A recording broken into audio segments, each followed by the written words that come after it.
do have my fire suppression kit over here. That should be, it'll take some time, but it's not a difficult install. And of course, all the cleanup stuff, gotta go through and zip tie all these wires, and I'll probably put electrical tape over a lot of these. One of these I'm gonna use, which one is it? I'm not sure where it went. Oh, is it this one? Yeah, it's this one. This was the cigarette lighter plug. So it's gonna have 12-volt accessory on it. So I kept that one out. I may run something in, who knows?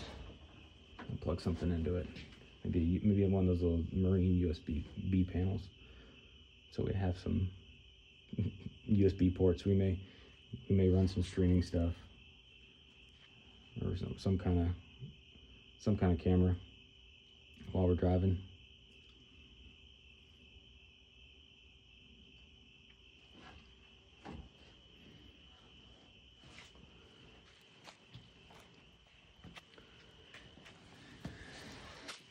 It'd be nice to get this front output shaft back in. I've had to take that thing out 3 different times.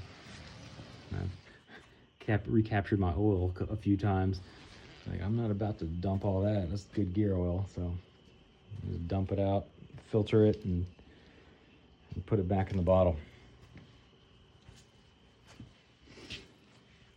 This is a little side project. I moved the heater core out to the front. This thing was missing one of the headlights when I bought it.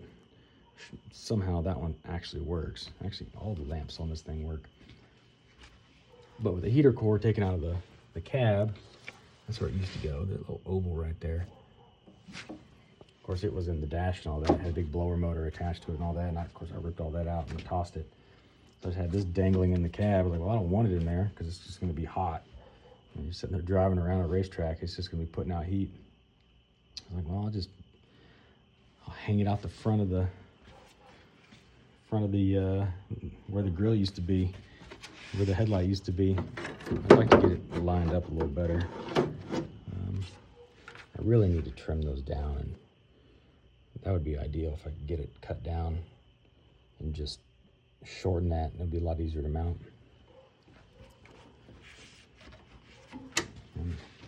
Ran some new hose and refilled and burped the system before I test drove it. It worked okay. It didn't have any temp issues or anything. So.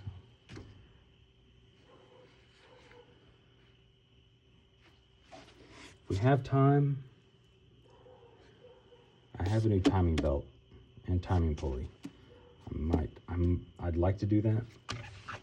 This thing has 80,000 miles on it, and I don't know if they ever did it. And that's a 20-year-old belt at least.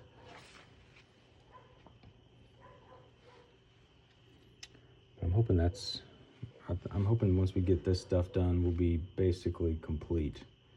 The exhaust system not leaking anymore. Get the output shaft and transmission finished up, and get this securely mounted. Though I have a suspicion it's gonna be, if not zip tied, I'll go get some of that just pipe strapping. I'll run it across there. Yeah, it's just the only thing is trying to keep it down. I had an issue. This was sitting up high. Get air bubbles trapped in it. You can't burp it. So either I need to get a shorter hose or trim that down and figure something out.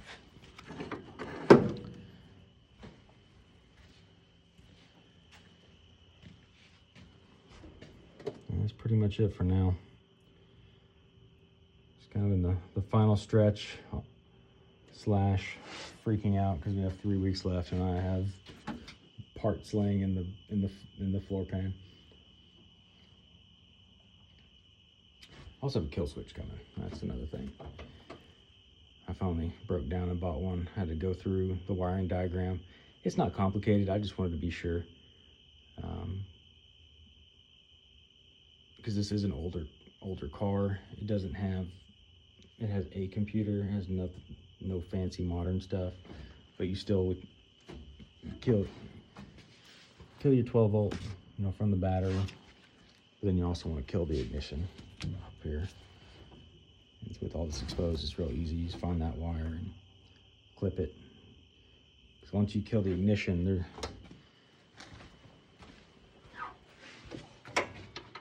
may be hard to see. Yeah, it's kind of down in there.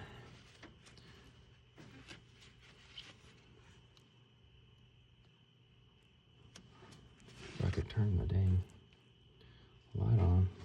Anyway, there's two wires that come off. You have the charging, obviously you have the charging output from the alternator. There's also this little 2-wire header right here. One just illuminates the lamp if there's a problem, and the other one is the ignition exciter.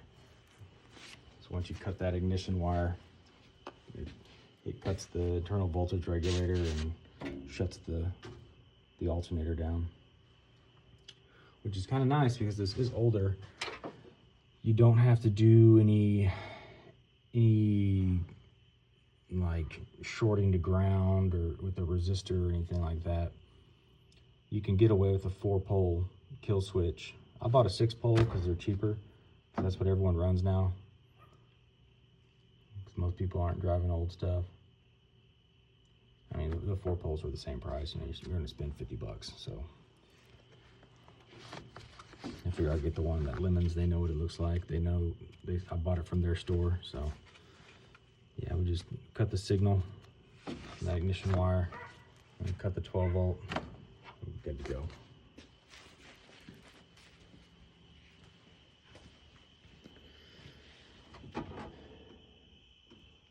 Yeah, with that, I'll get back to it.